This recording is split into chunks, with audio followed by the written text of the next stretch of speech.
Welcome, dear listener. As you press play, let this be a moment for yourself.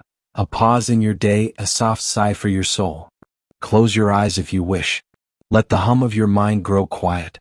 Imagine a gentle garden under moonlight. A pond whispers softly. The grass sways like breath. And above, stars blink in hushful peace. You are safe here. You are home here. Tonight, we walk a path woven with Zen simplicity and the hush of ancient wisdom. A story not just told but experienced, like still water holding the moon. This is the story of Aiko. Of burdens carried and then slowly released. In a quiet valley beyond the reach of crowded cities, lies a village called Windsong. No clocks tick here. No horns blare. Only the rhythm of wind brushing bamboo, and the echo of temple bells ringing through the mountains. Here lived Master Tenzin, an old monk whose silence held more wisdom than books. He did not preach. He listened. And in that listening, others found answers of their own. One night, under a sky embroidered with stars, a young woman named Aiko arrived. Her eyes were tired. Her heart tangled. She had traveled far, not just across land but through sorrow. "Master," she whispered, "my thoughts are wild. My chest tight. I don't know how to be still." Tenzin smiled, the kind that wrinkles the soul. "Then come," he said. "Let the night show you." Without another word, he led her through the sleeping village. Past stone bridges. Past glowing lanterns. Past the noise within her. They reached a forest where moonlight poured like silver wine. The trees stood ancient, unmoved. Crickets sang not to fill silence but to honor it. Tenzin walked slowly. Aiko followed, confused. "Where are we going?" "Nowhere," he said. "We're already here." She frowned. Her mind wanted instruction. Steps. Fixes. But none came. Instead, he paused at a flowing stream. "Watch," he said. She did. Water curved around every rock. It did not argue. It did not stop. It simply flowed. "Be like this," Tenzin said.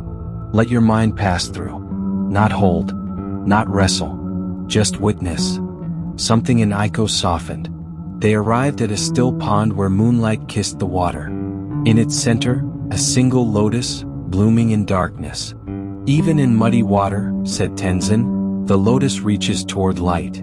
He sat by the pond, legs folded, hands resting like clouds. Aiko sat beside him. "For years," she whispered, "I've tried to fix myself." "And how did that feel?" "Like wrestling the ocean." "Because peace," he said, "is not in control. It's in surrender." Aiko's breath deepened. Her thoughts slowed. The pond did not need her ripples. It just needed her stillness. In that stillness, something ancient stirred, not knowledge but remembrance. That night, Aiko stayed in a guest room within the temple. Sleep wrapped around her gently. And she dreamed. She stood in a vast desert, carrying a heavy bag of stones. Each stone whispered a worry, a failure, a fear. She walked and walked, the burden growing. Then far ahead she saw a monk seated on a sand dune. Without words he looked at her, not with judgment but invitation. She dropped a stone. Then another. With each drop the wind picked up. Not cold. Not harsh. Cleansing. When she dropped the final stone, the desert bloomed with flowers. She woke with tears and a smile.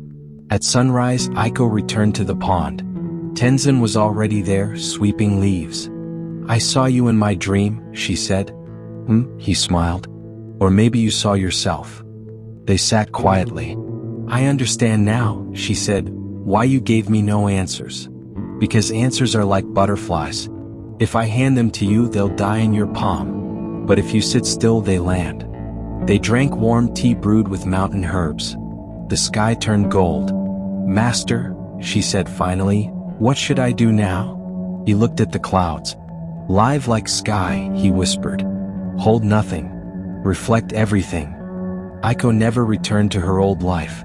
Because she didn't need to. She stayed in Windsong not to escape, but to simply be. She wrote poems. Taught children. Tended flowers. And when new travelers came burdened with their own storms, she too walked with them. Not to teach but to walk beside. Master Tenzin, older now, often watched her from the garden. He said nothing. He didn't need to, because the one who once arrived seeking peace had become it. And now, dear listener, as our story ends, perhaps your story begins.